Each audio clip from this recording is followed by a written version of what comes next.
በ9 ዓመቴ ነው ወደ ዘፈን ውስጥ የገባሁት። እንዴት ነበር ዘፈን ለማቆም የወሰንሽው? በዘፈን እግዚአብሔርን ያለ ማሳዘን ነው እንጂ ዘማሪ መሆን ጭራሽ ነው ማለት በአይምሮ ውስጥ አልነበር። ነይ ነይ እምዬ ማርያም እያልኩ በቃ ቂርቆስ የነሳ አባት አስያዘችኝ ማለት ነው። ምን አይነት ጥያቄዎች ውስጥሽ ተፈጠሩ? ዝም ብዬ አይነት ሰው አልነበር። መገኛዬ ጻድቃኔ ማርያም ይሆን። እኔ ከኦርቶዶክስ ቤተክርስቲያን ውጭ ዓለም ያለ አይመስልም። ራሴን ለማጥፋት ብዙ ሞክር ነበር። ለምሳሌ አሜሪካን ሀገር ሰነድ ሃይዌይ ላይ ማለት ነው አሁን ውጪ በቃ ይለኛል። ታውቂያለሽ በጣም እታገላለሁ፣ እጮሃለሁ። ጌታ ኢየሱስ እርዳኝ እላለሁ። በቃ ኢየሱስ አድነኝ። በጣም በቃ የሆነ ጨለማ መጥቶ ይከበኛል። ራሴን በቃ ጠላሁ። አንድ ጊዜም ደግሞ እንደዚሁ ቤት ሆኜ በቃ መስታወቱን ነቅለሽ ኤላሽ ላይ ምንም አጠቅሚም ነው በቃ የሚለኝ ሰይጣን። በዚህ ደግሞ የሚታይ እጅ አለ እንዳልኩሽ ምድረ በዳ ላይ ብቻዬን ወዴት መሄድ እንዳለብኝ አላውቅም። ምን ማድረግ እንዳለብኝ አላውቅም። እማውቀው አንድ ነገር ብቻ ነው፣ እሱም ኢየሱስን ነው። በቃ ጠራዋለሁ፣ አባ እባክህ እርዳኝ። ምን ማድረግ እንዳለብኝ ወዴት መሄድ እንዳለብኝ አላውቅም። ምን አደረኩ? ኢየሱስን ከመውደድ ውጭ ለኢየሱስ ልዘምር ከማለት ውጭ ለምን አልሞት? ለምን አይዘከዝኩኝም? በቃ ለኔ ክብሬ ነው ኢየሱስ። እኔ ኢየሱስን ወደዋለሁ ለማለት አይደለም። የሳረኑ ጽጌረዳ ያገኘው ምድረ በዳ ስለ ፍቅር ታምሜያለሁ፣ በመስቀል ታክሜያለሁ። አንድ በፊት የምናውቀው ወዳጃችን ሽጉጥ ይዞ ነው። እሷ ናት የምትሰበስባቸው። እገላታለሁ። ባይዘው እግዚአብሔር በጣም ከብዙ ሞት ነው የታደገኝ።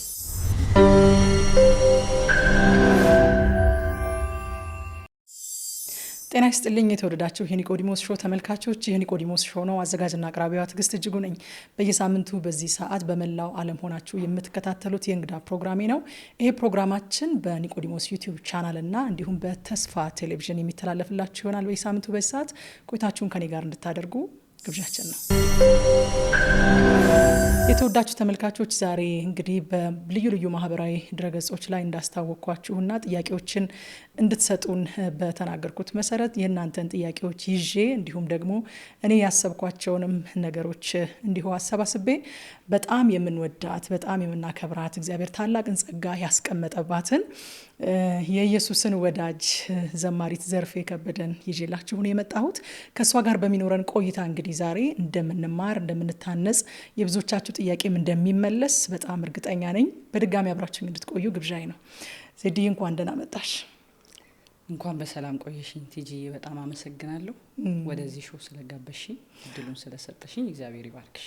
እኔም እንግዳይ ስለሆንሽ በጣም ነው የማመሰግነው። መቼስ ተመልካቾች በጣም በርካታ ጥያቄዎችን ነው በተለያዩ ሚዲያዎች ላይ ያቀረቡት። እንደው ከጥያቄዎቹም ደግሞ ፍቅራቸውንም እንድገልጽላቸው የነገሩኛሉ። በጣም እንደምንወዳት በጣም እንደምናከብራት እግዚአብሔር እሷ ላይ ባስቀመጠው ጸጋ በጣም እንደተገለገልን እንደተጠቀምን ንገሪልን።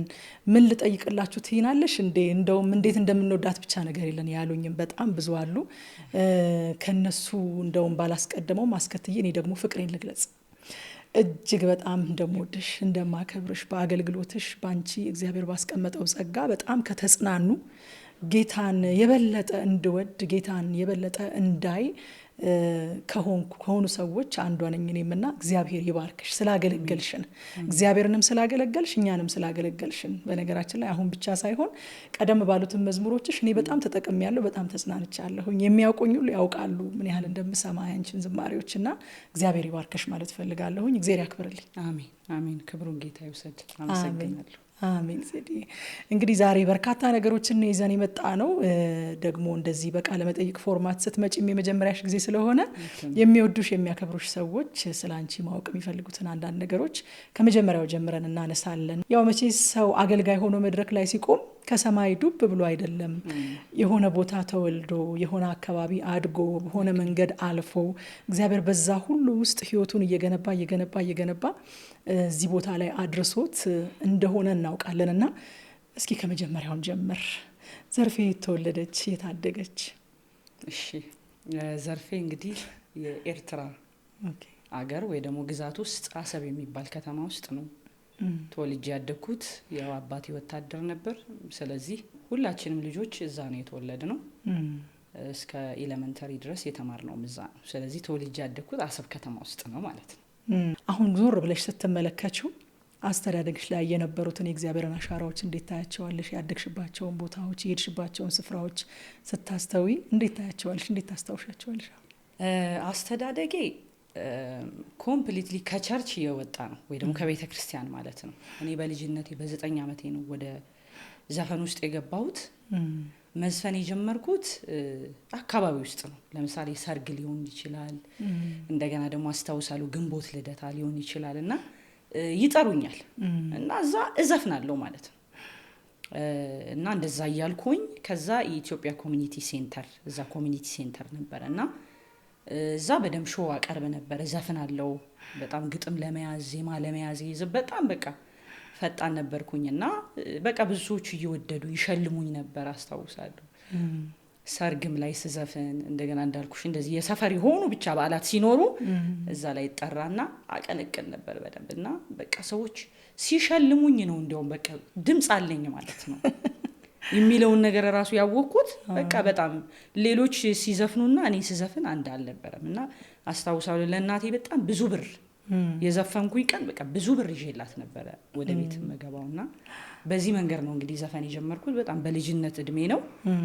ከዛ በኋላ ደግሞ ድምጽ እንዳለኝ ካወቅኩኝ በኋላ እንዳልኩሽ ኮሚኒቲ ሰርቪስ ውስጥ እዘፍን ነበር ማለት ነው አሰብ እስካለሁበት ጊዜ ድረስ። ከዛ በኋላ እንዴት ነው ደግሞ በደንብ ወደ ዘፈን ፕሮፌሽን እንደ ፕሮፌሽን ወደ ዘፈን ገብተሽ በደንብ ጥልቅ ብለሽ ስራ ውስጥ የገባሽው እንዴት ነበር? ያው ታሪክሽን የሚያውቁ ሁሉ ይሄንን ያስታውሳሉ ከዘፈን ዓለም ወደ ዝማሬ እንደመጣሽና እንዴት ነበር ወደ ዘፈን የገባሽው? ምን ያህል ጊዜስ ቆየሽ? ቆይታሽስ ምን ይመስል ነበር? ወደ ዘፈን ዓለም ጠለቅ ብዬ የገባሁት በኢትዮ ኤርትራ ጦርነት አማካኝነት ኢትዮጵያውያን ስለነበርን ወደ ኢትዮጵያ የመምጣት እድል ገጠመኝ ማለት ነው። የኔ እናት አገሯ ወደዛ አካባቢ ስለነበረ ደሴ ሆጤ የሚባል አካባቢ መጠለያ ውስጥ ገባን። ያው መጀመሪያም እንደ የትኛውም ስደተኛ ቡሬ ተቀበሉን። ከተቀበሉን በኋላ ሚሌ የሚባል መጠለያ ውስጥ ከቆየን በኋላ ሁሉም ወደ ያገሩ የመሄድ የመምረጥ ያው በቤተሰቦቹ ማለት ነው ምርጫ ስለነበረ እኛ ደሴ ከተማ ውስጥ እዛ አካባቢ በመጠለያ ውስጥ ተቀመጥን ማለት ነው። እዛ አካባቢ መጠለያ ውስጥ ከተቀመጥን በኋላ እንዳልኩሽ የተለያዩ ሰዎች ጋር መገናኘት፣ ኮሚኒቲዎች ላይ መስራት፣ ናይት ክለቦች ላይ ሆቴል የሚባል ለምሳሌ ናይት ክለብ ነበር አስታውሳለሁኝና ክለብ ውስጥ በመግባት በመስፈን ደግሞ በጣም በቃ ይቀበሉኝ ነበርና ከዛ በኋላ በጣም ችግር ከሆነ ከህይወት ስርዓት ውስጥ ማለት ቤታችንን ትተን ንብረታችንን ቆልፈን ነው የመጣ ነው በዛን ጊዜ የነበረው ነገር እና በምን መንገድ ነው ከዚህ ህይወት ስርዓት ውስጥ የምወጣው ወይ ደግሞ መኖር የምችልበትን ነገር ማመጣው እየሳስብ ያለኝ አንድ ነው እሱም ስጦታዬ ዘፈን ነበር። ስለዚህ የተለያዩ ክለቦች ላይ መስፈን ጆይን ማድረግ ጀመርኩኝ ማለት ነው። ከዛ እዛ ደሴ 1 አመት ከቆየን በኋላ ከመጠለያ ወጥተን ወደ ወልዲያ ነው ይሄድ ነው። የኔ እናት የትውልድ ሀገሯ ወልዲያ ስለነበረ ወደ ወልዲያ ሄድን። የ8ኛ ክፍል እየተማርኩኝ ጣይቱ ብጡል የሚባል ትምህርት ቤት እየተማርኩ ከአማራ ክልል የባዕዴን ባንድ የባዕዴን ኪነት ከአማራ ክልል ልጆች ሊመለመል መጣ ማለት ነው። እና በቃ በጣም እድሜም ገና አልደረሰም 14 ምናምን አመት ቢሆነኝ ነው። በጣም ግን በቃ የመስፈን ፍላጎት ስለነበረኝ የካርዴን ራሱ አስተካክዬ ገባው ማለት ነው። ገባው ተወዳደርኩ ዘፈንኩኝ። የሚገርምሽ ነገር አንደኛ ወጣው ማለት ነው። አማራ ክልልን ወክዬ አንደኛ ወጣው። መጀመሪያ በቃ ትንሽ ነሽ አንወስድሽም የሚል ነገር ነበረ። ድርቃል ወሰዱኝ ግድ የለም የሚል ነገር አቀረብኩ። ከዛ ወደ ባህር ዳር ከተማ ሄድኩኝ ማለት ነው። ባህር ዳር ከተማ የባዕዴን ኪነት ቡድን ውስጥ በጣም የሚታወቅ ደምሳሽ የሚባል እንደው ካስታውሽ አላውቅም ዘፋኝ የነበረበት እዛ የኪነት ባንድ ውስጥ ነው የገባሁት። በቅጥረኛ ነው የገባሁት። ትንሽ ልጅ ነኝ ግን ዞሮ ዞሮ መዝፈን በቃ አላጣው መስፈንን ማለት ነው። ከዛ በኋላ በነበረው በኢትዮ ኤርትራ ጦርነት ቡሬ፣ ሽራሮ፣ ብርሸለቆ የተለያየ ቦታ እየሄድን የመዝፈን ስራ ሰራ ነበረ ማለት ነው። ስለዚህ ወደዚህ ወደ ዘፈኑ ሲስተም በዚህ መንገድ ገባሁ ወደ ባህር ዳር። ባህር ዳር በምዘፍንበት ወቅት አንድ ትልቅ ሾው ተዘጋጅቶ እነ ብጻት ስዩም እነ ጥላሁን ገሰሰ እነ መሐሙድ አህመድ መጥተው ነበር እና እዛ ላይ ደግሞ እኔ ስራዎቼን የማቅረብ እድል ገጥሞኝ ነበር እና ስዘፍን ማረፊያ ቤት ነበሩ በጣም በቃ ተገረሙ ማለት ነው እና ብጻት ስዩም አስታውሳለሁ ጠራችኝና ቆንጆ ነው ድምጽሽ ታለንት አለሽ አለችኝ ያው በዛን ጊዜ አነጋገር ማለት ነው ከዛ ሻልኳት ምን ታዲያ እዚህ ምን ታደርጊያለሽ ለምን አዲስ አበባ አትመጪም እና እኔ ናይት ክለብ ቀጥርሻለሁ አለችኝ ከዛ ተነጋገርን በተነጋገርነው መሰረት ብጻት ስዩም ያኔ እዚህ ኡራኤል ፊት ለፊት ናይት ክለብ ነበራት መጣሁ ማለት ነው ከዛ ያው ጭፈራ ለሊት እየሰራው ቀን እየተኛው የክለብ ዓለም ውስጥ ገባው ሁለት ነበር መሰራው ከሷ በፊት 4 ሰዓት ነው እሷ ጋር መገባው ከዛ በፊት ደግሞ ቃሊቲ ካወቅሽው ክራውን ሆቴል ከዛ በኋላ ደግሞ እስከ 10 ሰዓትም እስከ 11 ሰዓትም ብጻት ስዩም ጋር እና ወደ ዘፈኑ ዓለም ጠለቅ ብዬ መግባት ጀመርኩ ከዛ ሰዎች ያዩኝ ጀመር እንዲያውም አሁን የአይድል ውስጥ አለ ሶፊ ካወቅሽው ሜቢ ጸጉሩን ሽሩባ የሚሰራ ለመጀመሪያ ጊዜ መስፍን በክረምት ነይ በክረምት የሚለው መስፍን እሱ እኛ ጋር ይመጣ ነበር እና ሶፊን ይዞት መጣ በቃ ሲያዩኝ ወደዱኝ ስለዚህ ለምን ዱባይ አትሄጂም እና አትዘፍኝም የሚል ጥሪ ቀረበልኝ ከዛ ባቀረቡልኝ ጥሪ ተነስቼ ዱባይ ሄድኩኝ ዱባይ ናስር ስኩዌር አካባቢ ያው ለሚያውቁት ሰዎች ሳንድራስ ኢን የሚባል ሆቴል ውስጥ አንድ አመት በዘፈን ቆየው ከዛ አጅማን የሚባል ቦታ ነው የሄድኩት ማለት ነው እና እንግዲህ የዘፈን ሂደቶቼ ወይ ደግሞ በዘፈን የቆየሁባቸው ጊዜያቶች እንደዚህ ነበሩ በዚህ መልኩ ነው እንግዲህ የመጣሁት እኔም በዛው ህይወት ውስጥ እንደነበረ ሰው የምትያቸው ነገሮች በሙሉ በጣም ይገቡኛልና በተለይም አጅማን የነበረሽ ቆይታ እዛ ላይ ይመስለኛል አይደለ ወስነሽ በቃ ዘፈን አቆማለሁ ብለሽ የተመለስሽ ጊዜ ገና ግሩፑ እዛ ነበረ የሚገርምሽ ነገር ግን አንቺ አቋርጠሽ ስትመጪ ባንቺ ቦታ እኔ ነበርኩኝ ሄድኩት የዛን ጊዜ የሚገርም ግሩፑ እዛው ያለ ነው አንቺ አቋርጠሽ የመጣሽው ገና 3 ወር ይቀራቸው ነበርና ባንቺ ቦታ እኔ ነበርኩኝ ሄድኩትና ለምን ሄደች ብዬ ስጠይቅ እንደዚህ አይ በቃ መጽሐፍ ቅዱስ ምናምን እንደዚህ አይነት ነገር ታወራ ነበር ከዛ በኋላ እኔ ዘፈን አቆማለሁ ትል ነበር የሚል ነገር ሰማሁ በተለያየ አጋጣሚ ስለ ድምጽሽ አውቃለሁ ስላለሽ አቅም አውቃለሁኝ እንዴት ተቀባይነትን አግኝተሽ በጣም ጥሩ አይነት ፕሮግረስ እንደነበረሽ አውቃለሁ በስልካቸው ቀድተውሽ ልጆች ልከውልኝ ድምጽሽን ሰምቼ አውቃለሁና ይሄን የመሰለ ድምጽ ትታ ለምን አቆመች የሚለው ነገር ትንሽ ጥያቄ እንዳጫረብኝ ትዝ ይለኛልና ያንን ጊዜ እንዴት ታስታውሻለሽ እንዴት ነበር ዘፈን ለማቆም የወሰንሽው አው እንዳልሽው ነው ጊዜው በጣም ለኔ ጥሩ ጊዜ ነበር ሲዲ ለመስራት ብዙ ጊዜ ስዘፍን ድምጽሽ የፍቅር አዲስን ይመስላል ይሉኝ ነበር በፊት ማለት ነውና በቃ ሲዲ ሁሉ ለመስራት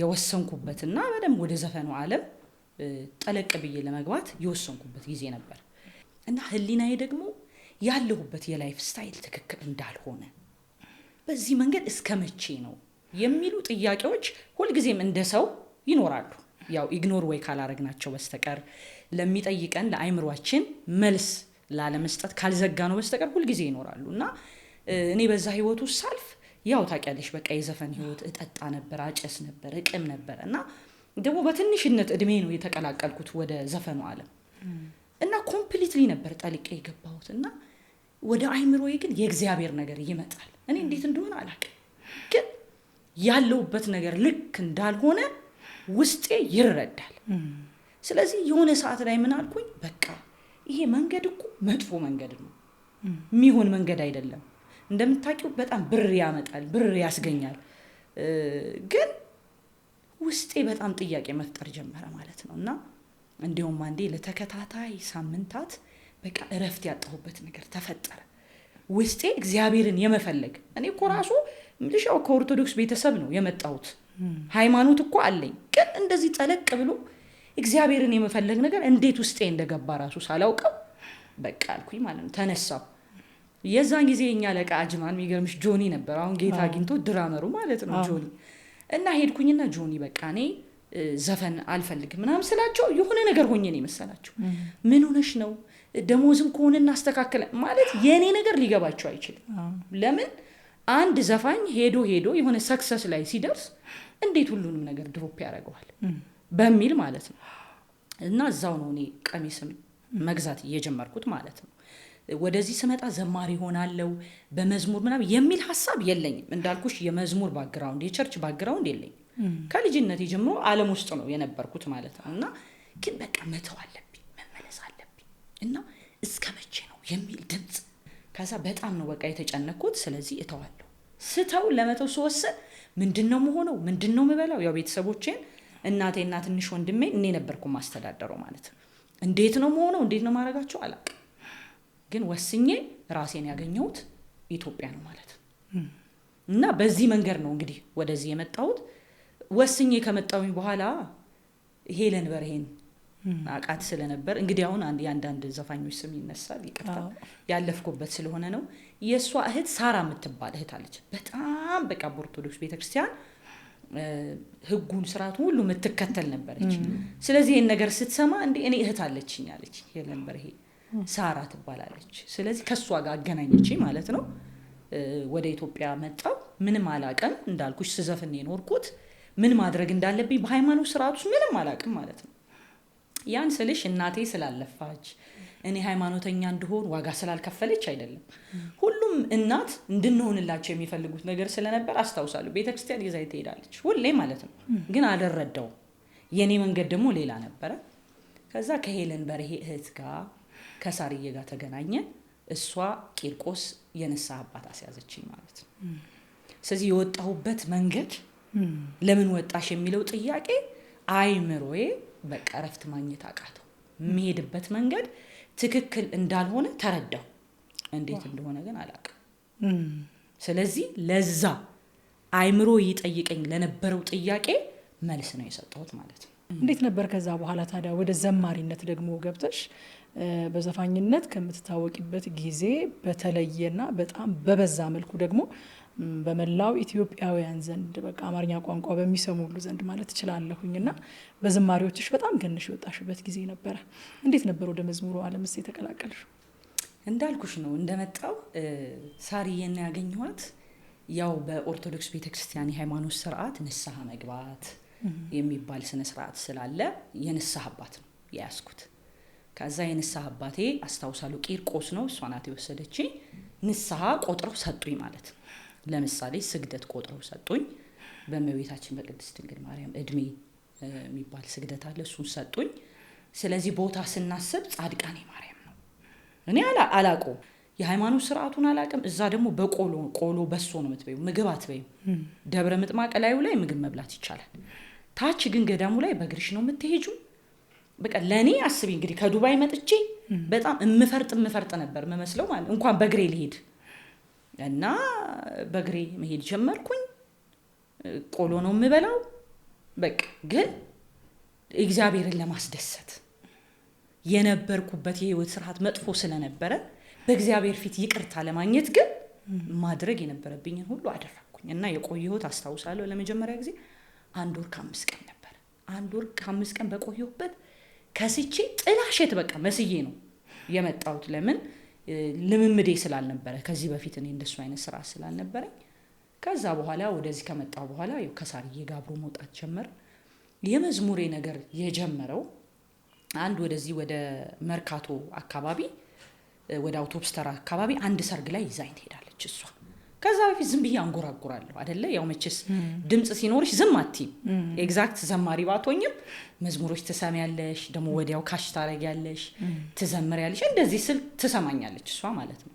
ከዛ እዛ ሰርግ ላይ ሄደ ሳይታሰብ ሰደልኝ ዘምሪ ያለችኝ ማለት ነው። እንዴ እኔ እንዴት መዝሙር አልችልም፣ የቸርች እንትን የለኝም፣ እንዴት ዘምሪ እንትያለሽ? በቃ ግዴለሽ በያለች ካላልሽ አለችኝ ማለት ነው። ከዛ ልጆቹን ነገረች። ያው ሰው የሚበላበት ሰዓት ስለነበረ እሺ ብዬ ወጥቼ ዘመርኩኝ። የትዝታውን መዝሙር ነው መሰለኝ፣ ቀስ ያለ መዝሙር ነው። ያው ሰው እየበላ ስለነበር ብዬ አንድ መዝሙር አለው ሳሊለነ ምናምን የሚል የግዕዝ መዝሙር ነው የነበረውና እሱን ዘመርኩኝ። አቴንሽን ሁሉ ወደ እኔ ሆነ ማለት ነው። ከዛ አንድ ሌላ መዝሙር ጨመርኩኝ። ከዛ እዛ የነበሩ የሰንበት ተማሪዎች መዘምራን መጡ ማለት ነው። መጡን ያው እኔ በይስለ ተባልኩ ነው ያልኩት እንጂ እኔ ምንም በዚህኛው መንገድ ችሎታለኝ ብዬ ማስቤም አይደለም። ከዛ መጡና የት ነው የምታገለግዪው አሉኝ። አይ እኔ አላገለግልም፣ እኔ ዘፋኝ ነበርኩኝ፣ እኔ ዘማሪ አይደለሁም አልኳቸው። እንዴ ድምጽሽ እኮ ጥሩ ነው አሉኝ ማለት ነው። አይ አልተቀበልኩትም። ኤኒዌይስ አልተቀበልኩትም። ከዱባይም ስመጣ ዘማሪ መሆን ሳይሆን በቃ ሌላ ስራ ይመስራት በዘፈን እግዚአብሔርን ያለማሳዘን ነው እንጂ ዘማሪ መሆን ጭራሽ ነው ማለት በአይምሮ ውስጥ አልነበር። እንዴት እንዳላሰብኩት አላውቅም። ከዛ በኋላ ምን ተጀመረ? ስልኬን ወሰዱና ይሄ ንግስ ሲሆን በዓላት ሲኖሩ ካስታወሽ በአውቶቡስ ገዳሙ ቦታ ላይ ወይ ደግሞ የምንሄድበት ቦታ ላይ እስክንደርስ ድረስ መዝሙር አለ። ከዛ ይሰጡኛል ነይ ነይ እምዬ ማርያም እያልኩ በቃ ገዳም እስክንደርስ እዛ ውስጥ ያለው እናቶች ያጨበጭባሉ። እንደዚህ ማገልገል ጀመርኩ ማለት ነው አውቶቡስ ላይ። ከዛ ያዩኝ ሁሉ በቃ ሲወስዱኝ ሲጠሩኝ ሲወስዱኝ ባይዘው መዝሙር ከማውጣቴ በፊት በኦርቶዶክስ ቤተክርስቲያን 4 አመት ቆይቻለሁ። 4 አመት ቆይቻለሁ። ከዛ በኋላ ነው ከነበጋሽ ጋር ተገናኘሁኝ። ሩሃማ የሚለው ሲዲ ለመሰራት የበቃው ከዛ በኋላ ነው እንጂ ብዙ ገዳማት ብዙ አድባራት እንደዚህ በዓል ንግስ ሲሆን አውቶቡስ ላይ የምዘምረው እኔ ነኝ። በቃ ይዘውኝ ይሄዳሉ፣ ዘምራለሁ። እንደገና እዛ አዳርም 2 ቀን 3 ቀን አንዳንዴ ስለሚሆን እዛም ደግሞ ታቦቱ ሲወጣ ቦታው ላይ አገለግል ነበር ማለት ነው። በዚህ እንግዲህ መዝሙሩ ተጀመረ። ከዛ ሰዎች እያወቁኝ እኔም ደግሞ ሳላውቅ ወደ መዝሙሩ ዓለም እየገባው ማለት አስቤበት ሳይሆን ግን በቃ ሁኔታዎች እያስገቡኝ መጨረሻ ላይ ከነበጋሻው ጋር ተገናኘው ማለት ነው። ከዛ በኋላ ነው ሲዲዎችሽ እየተሰሩ የመጡት ማለት ነው? የመጀመሪያው ሲዲ ሩሃማ 2012 የወጣው ለመጀመሪያ ጊዜ ነው። በጣም አስታውሳለሁ እሱ ሲዲ ወጣበትን ጊዜ። ከዛ በኋላ የነበረሽስ አገልግሎት እንደው የአገልግሎትሽን ሁኔታ ትንሽ ብንዳስሰው ደስ ይለኛል። ምናልባትም መጽሐፍ ሲናገር ዮሴፍን የማያውቅ ፈርዖን ተነሳ ይሌለ አንዳንድ ጊዜ በዛን ጊዜ የነበረውን ነገር የማያውቁ ሰዎች የዛሬዋን ዘርፌን ሲያዩት የመጣችበትን መንገድ እንደው አጥርተው እንዲያውቁ ያህል የአገልግሎትሽ ስፋትና ያገለግልሽባቸው ቦታዎች የነበረው ነገር በአጠቃላይ ምን ይመስል ነበር? ከዛ በኋላ በቃ በሮች ተከፈቱ ማለት ይቻላል። ሩሃማን ከዛ በፊትም ሄድ ነበር አገለግል ነበር የተለያየ ቦታ። ሩሃማን የሚለውን ሲዲ ግን ከሰራው በኋላ እንዳልሽው በጣም ከባድ ሆነ ማለት ይሄ በሰው የማይሆን አይደለ፣ በሰው የማይሆን ግን የእግዚአብሔር ክንድ ያለበት ተጽዕኖ በሲዲው ላይ ነበር። ስለዚህ ምድሪቷ ላይ ሁሉ ደረሰ። የት ነው ያልሄድኩት? እስቲ በጣም በስም ጠቅሳለሁ። በተለያየ ክፍለ ሀገራት አሁን እዚህ ኢትዮጵያ ውስጥ ሰሜን፣ ደቡብ፣ ምስራቅ፣ ምዕራብ እየተጠራን ከአመት እስከ አመት ማለት የምናርፍበት አልነበረ እና እሱ አልበቃ ብሎ ያው በቲም ነበርኛ የምንንቀሳቀሰው። ከመጋቢ አዲስ በጋሻው ደሳለኝ ትስሳው የተለያዩ ወንድሞችም ነበሩ። ከነሱ ጋር አብረን በቲም ነበር የምንሄደው። ስለዚህ ምን ማድረግ ጀመርን? ማዳረስ ስላቃተን ማክሰኞ፣ ሮብ፣ ሐሙስ ደግሞ ጀመርን ማለት ነው።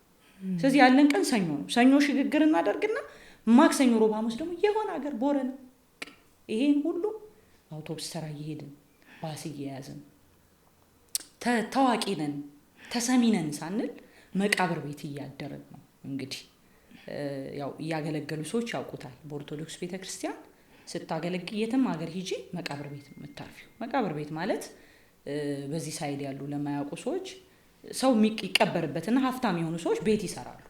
ስለዚህ ሬሳው ታች አለ፣ እኛ ከላይ ነን ማለት ነው። ፍራሽ ይዘረጋል።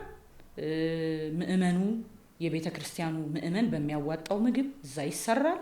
ፍራሽ ይመጣል። እንደዛ ሆነን ነው እንግዲህ የወጣትነት ጊዜያችንን እድሜያችንን እየሰጠነው ማለት ነው። እና በጣም በሁሉም አቅጣጫ የአገልግሎት በሮች ተከፈቱ። ከዛ በኋላ ለመጀመሪያ ጊዜ ዳላስ ቴክሳስ ቅዱስ ሚካኤል ቤተክርስቲያን ጥሪ ያቀረበልኝ ማለት ነው። ከዛ ጥሪውን ተቀብዬ ያው አገኘሁኝ ቪዛ፣ ተነስቼ ሄድኩ። እዛ ከሄድኩኝ በኋላ ኦልሞስት የአሜሪካን አገር ስቴቶች 50 የሚሆኑ ስቴቶች ተዘዋውሬ ያገለገልኩት። ለዛውም እየደጋገምኩ በዓላት ሲኖሩ ይደገማሉ። የአመቱ ገብርኤል፣ ሚካኤል፣ ማርያም የተለያየ በዓል ሲሆን እየሄድኩ አገለገልኩኝ። ከዛም ባሻገር ኒውዚላንድ፣ ዩኬ፣ ካናዳ፣ አውስትራሊያ፣ ዱባይ፣ እስራኤል፣ ማንቸስተር እና ስፔን በቃ ምን ብዬ ልንገርሽ፣ በቃ የአገልግሎት በሩ እንዳለ ለኔ ተከፈተ ማለት ነው። እና እኔ እንደውም በጣም እንትን ባለ በቃ መጀመሪያ እንደዚህ በመዞር እኔ ቀድማለሁ ብል አላፍርም እና የተለያዩ ሀገሮችን በመርገጥ እና የኦርቶዶክስ ህዝብ ይወደኛል። በጣም በአገልግሎቴ ደስተኛ ነው። ሲያዩኝ አቅፈው ስመው ምንም በቃ ጎደለብኝ እንዳልል እኔ በየሳምንቱ እውነቴን ነው የምልሽ አየር ላይ ነበርኩኝ። በቃ በየሳምንቱ ትራቭል አደረግ ነበረ ማለት ነው እና በዚህ ልክ ነው አገልግሎቴ በጣም ሰፍቶ የተከፈተው ማለት ነው። የዝማሬሽ ተወዳጅነትና በጣም በብዙ መሰራጨት ሁላችንም የምናውቀው ነገር ነው። ከዛ ባለፈ ደግሞ ይኸው አሁን እንደምትነግሪን አገልግሎትሽም ደግሞ በተለያየ አቅጣጫ እንደዚህ ይሄድሽ የምታገለግይበት እድሎችና በሮች የተከፈቱለት አገልግሎት ነበረ። እንግዲህ አሁን አንድ አገልጋይ ደግሞ በአገልግሎቱ መድረስ የሚፈልግበት ቦታ ደረስሽ። በዛን ሰዓት ዋጋ የከፈልሽበት ጊዜ አለ። ዘማሪነትን ታርጌት አድርገሽ አይደለም የገባሽው። ከዘፈን ስትወጪ ዘማሪ ሆናለሁ ብለሽ ያን ታርጌት አድርገሽ አልነበረም የወጣሽው። መጥተሽ ደግሞ ወደ ዘማሪነቱ ስትገቢም በየክፍለ ሀገሩ እየሄድሽ ዋጋ እየከፈልሽ በመቃብር ቤት እያደርሽ አገለገልሽ። ከዛ ደግሞ የውጭ ሀገራት በሮች ሲከፈቱ አሁን አንድ ሰው በቃ እንደው የካሳ ዘመን የሚለው ጊዜ ላይ ደረስሽ ማለት ነው። እዛ ጊዜ ላይ ከደረስሽ በኋላ እንደው ምን አይነት ጥያቄ ውስጥሽ ተፈጥሮ ነው ከዛ በኋላ አሁን ወደ መጣሽበት መንገድ እንድትመጪ ጉዞ የጀመርሽው? ምን አይነት ጥያቄዎች ውስጥሽ ተፈጠሩ? አዎ እንዳልሽው ነው በቃ የነበረው ነገር። እኔ እንደውም አንድ እዚህ ላይ መጨመር የምፈልገው በጣም በምንሄድባቸው ቦታዎች ያው ምስክርነት አይደል ሰዎች እንዲያውቁ ከ4 ኪሎ ሜትር ከ5 ኪሎ ሜትር ድረስ ሞተረኛ አይሱዚ በባጃጅ የእውነት ነው የምልሽ በቃ ማመን እስኪያቅት ድረስ የሚገርም የአገልግሎት ክብር ውስጥ ነበረ። ያው እኛ ነገሩን እንደንትን ባንቆጥረው ማለት ነው እና በቃ ይቀበሉን ነበር። ከተማው ስንገባ የነበረው ነገር ጌታ ኢየሱስ ልክ ወደ ኢየሩሳሌም ሲገባ የዘንባባ ዝንጣፊ እንዳነጠፉለት ህዝቡ ከፍቅሩ የተነሳ ማለት ነው የማያደርጉት ነገር አልነበረም። ግን ወደዚህ ደግሞ አሁን ወዳለሁበት እውነት ያመጣኝ አንድ የእግዚአብሔር ቃል ነው። ያንንም የእግዚአብሔር ቃል ሳነብ ነው። እኔ መጽሐፍ ቅዱስ አነባለሁ በፊት አሁን እነ መጋቢ ሐዲስ በጋሽ ሲያስተምሩ አየትም አልሄድም ቁጭ ብዬ ጽፋለሁ እና አንድ ጥቅስ ነው ያነበብኩት። ያ ጥቅስ ሐዋርያት ሥራ 4:12 ላይ ያለ ጥቅስ ነው። በቃ ነገሬን እንደዚህ አፕሳይድ ዳውን ያደረገው ማለት ነው። ያን ሁሉ ነገር ያመጣው መዳን በሌላ በማንም የለም እንድንበት ዘንድ ከሰማይ በታች የተሰጠ ስም ሌላ የለም ሚል ነበር። ከዛ እኔ ደግሞ በጣም 7ቱንም አጽዋማት ምጾም የሚያውቁኝ ሰዎች ባይዘው ያውቁኛል። ዝም ብዬ አይነት ሰው አልነበረም። መገኛዬ ጻድቃኔ ማርያም የሆነ ለመዳን ራሴን ማስጨነቅ ሰው ነበርኩ። ምክንያቱም የመጣሁበትም ዓለም ስላለ ኃጢአተኛነት ነው የሚሰማኝ። ከዛ ኃጢአተኛነት ለማድረፍ የኦርቶዶክስ ቤተክርስቲያን የምታምነውን ነገር ሁሉ አደርግ ነበር እና ጧት እነሳለሁ፣ ውዳሴ ማርያም አነባለሁ፣ የዘወትር ጸሎት አነባለሁ፣ ዳዊት ደግማለሁ። በቃ በዚህ ልክ ለማምነው ነገር የተሰጠው ሰው ነበርኩኝ ማለት ነው እና ሁል ጊዜ እግዚአብሔርን እፈልጋለሁ። ገብቶሻል? አሁን ንስሐ ተሰጥቶሽ መልሰሽ እንደዛው አሁን ንስሐ መልሰሽ እና የት ነው እውነቱ? ይሄ ነው ወይ መንገዱ ብለሽ ትጠይቂያለሽ እንደሰው። ስለዚህ እግዚአብሔር ከዚህ የመጽሐፍ ቅዱስ ጥቅስ ጋር አገናኘኝ ማለት ነው። ከዛ አነበብኩና ሄድኩኝ ወደ አንዳንድ አባቶች ጥያቄ ነው የጠየቅኩት። እኔ ከኦርቶዶክስ ቤተክርስቲያን ውጭ ዓለም ያለ አይመስለኝም። የእውነት ነው የምልሽ። እንዲያውም ውጭ ሀገር ሲሄድ ነው ለካ የተለያዩ ሃይማኖቶችም አሉ የሚል አስተሳሰብ ውስጥ የገቡ ሰው በኦርቶዶክስ ቤተክርስቲያን ካልሆነ በስተቀር ሲኦል ነው የሚገባው ብዬ እማምሰው ነበርኩ ለምሳሌ ማለት ነው። ስለዚህ ጥያቄ ነው ለመውጣት አስቀድሞ ሰዎች አግኝተውኝ የሆኑ ሰዎች መስክረውልኝ ምናምን ሳይሆን እቺ የመጽሐፍ ቅዱስ ጥቅስ ናት እኔ ውስጥ ልዩነት ያመጣችሁ ማለት ነው። ስለዚህ መጠየቅ ጀመርኩ። ለመውጣት አይደለም መልስ ለማግኘት። ከዛ በኋላ ሄድኩኝና የማውቃቸውን ሰዎች ጠየቅኩ። ያው አገልጋይ እንደመሆን ይመጣል ብዙ ሰዎች ጋር ስለምገናኝ ብዙ አገልጋዮች አባቶችም ጋር ስለምገናኝ መጠየቅ ጀመርኩ። መዳን በሌላ በማንም የለም ይላል የመጽሐፍ ቅዱስ። የኛ ቤተክርስቲያን ደግሞ በቅዱሳን አማላጅነት፣ በማርያም አማላጅነት፣ በጻድቃን አማላጅነት አልፎ ደግሞ ሲሄድ ደግሞ ሰው ሲሞት በፍታትም ይድናል ትላለች።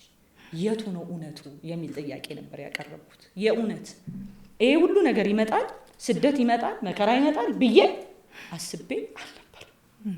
እኔ ለመጣው ጥያቄ መልስ አግኝቼ ለመቀጠል የኔ ሐሳብ ማለት ነው። ከዛ የመጣልኝ መልስ ግን ዝም በይ የሚል ነው። ምንድነው ተሐድሶሽ እንዴ ምናምን አሉኝ ማለት ነው። ሲሉኝ ተሐድሶ ምንድን በጣም ሩቅ ነኝ እኔ ባይዘው ለእንዲህ አይነት ተሐድሶ ምንድን ነው አልኳቸው። ምንድን ነው ተሐድሶ? ኧረ ዝም በይ ተሐድሶ ምናምን በቃ ተጀመረ ማለት ነው። ከዛ አሁንም ጥያቄው ውስጤ ሊያሳርፈው አልቻለም። ስለዚህ መጀመሪያ እኔ እንድድን ጥያቄ መሰረት የሆነኝ የእግዚአብሔር ቃል ይሄ ነው ማለት ነው። ለካ ሰዎች ወደ እግዚአብሔር መንግስት የሚደርሱት በኢየሱስ ክርስቶስ ቤዛነት በኩል ነው እንጂ በማንም አማላጅ ማንም አማልዶ እንዳልሆነ ደረስኩበት። ምክንያቱም በብሉይ ኪዳንም ታውቂያለሽ አንቺ፣ በአዲስ ኪዳንም በጣም ቅዱሳን የተባሉ በእግዚአብሔር ፊት የተመሰከረላቸው ቅዱስ ሰዎች ነበሩ። ታዲያ እንደዛ ከሆነ በቅዱሳን የምንድን ከሆነ በጻድቃን የምንድን ከሆነ እኮ በጣም ጃይንት የሆኑ ሰዎች ከእግዚአብሔር ጋር ያወሩ የተነጋገሩ እነ ሙሴን የሚያህሉ ሰዎች ነበሩ።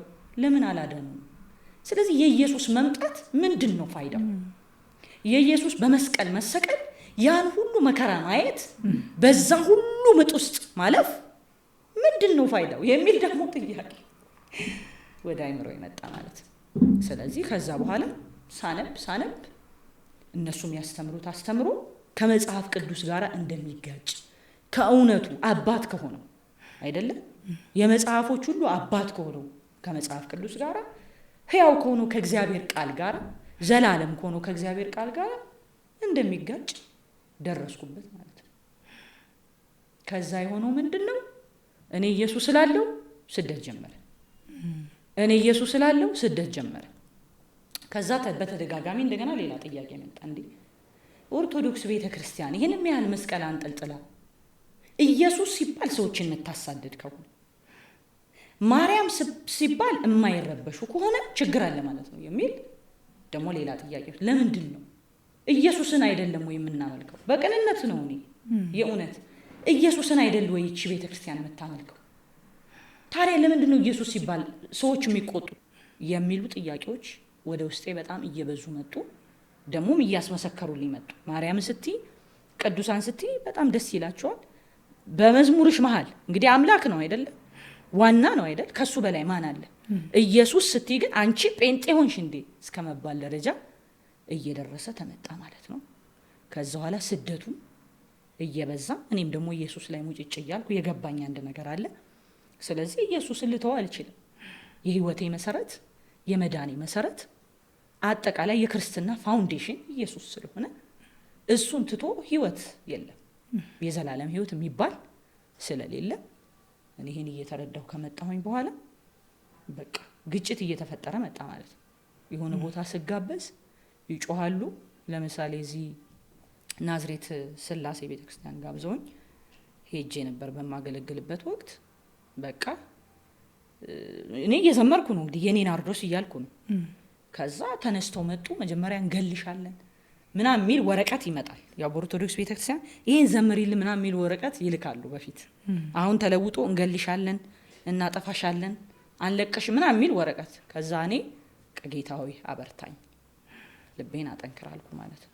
ከዛ የኔን አርዶስ ማለት ሲጀምር ሞንታርቦ ነው 459 ሞንታርቦ ነው። ብዙ ጊዜ በፊት አይተሽ ከሆነ እሱን ሄደው ነቀሉት ማለት ነው። ከዛ እኔ ድምጽ አልባ ሆንኩኝ። ከዛ ወጡና መዝም ለማርያም ማለት ጀመሩ። ቸርቹ ድብልቅልቁ ወጣ ማለት ነው።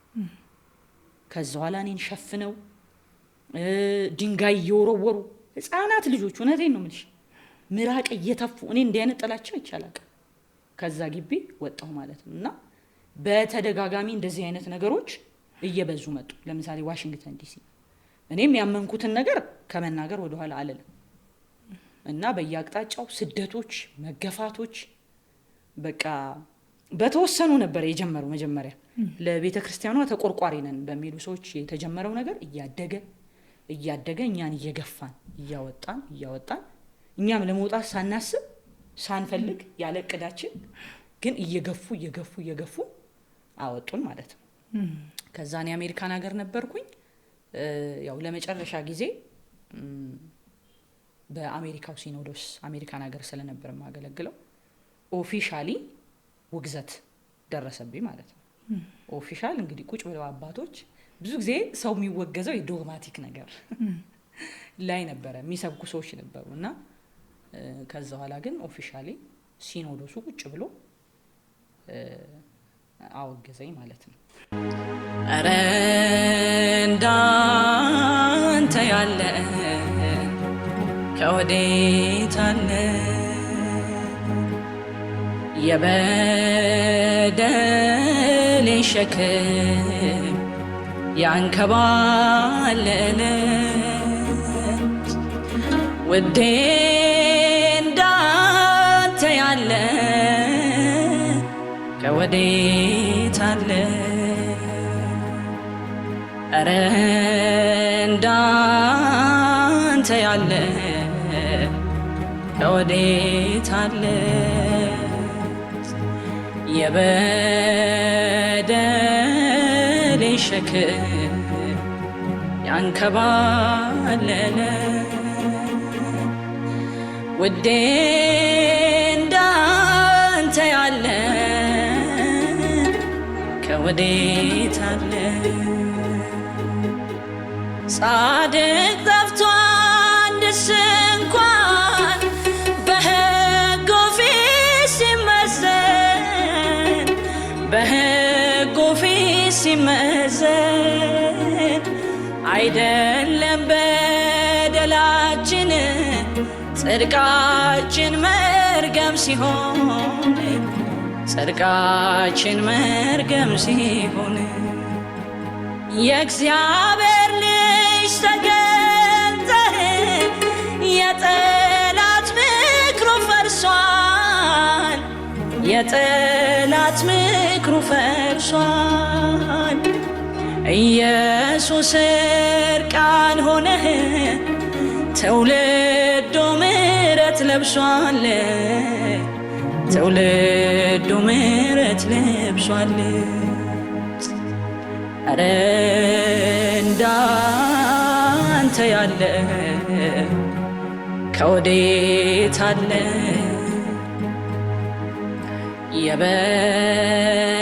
የበደሌ ሸክም ያንከባለለ ውዴ እንዳንተ ያለ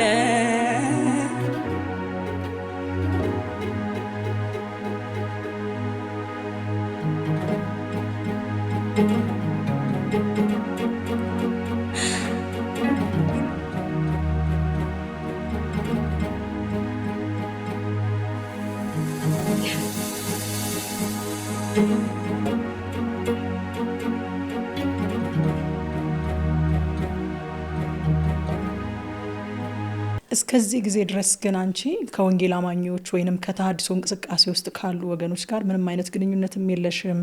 አሁን ብዙ ጊዜ የሚታሰበው መጀመሪያውኑ ውስጥ ለውስጥ እዛው ያላችሁ ከውጭ ካሉት ከወንጌል አማኝ ወይንም ደግሞ ከተሐድሶ እንቅስቃሴ ውስጥ ካሉ ሰዎች ጋር ግንኙነት ፈጥራችሁ እንደው በቃ ዝም ብላችሁ በአካል ብቻ እዛ ሆናችሁ ከዛ ግን ለመውጣት እየተመቻቻችሁ ቆይታችሁ ከዛ ልክ ውግዘቱ ሲደርስባችሁ በቀጥታ እንደወጣችሁ ነው የሚታሰበው።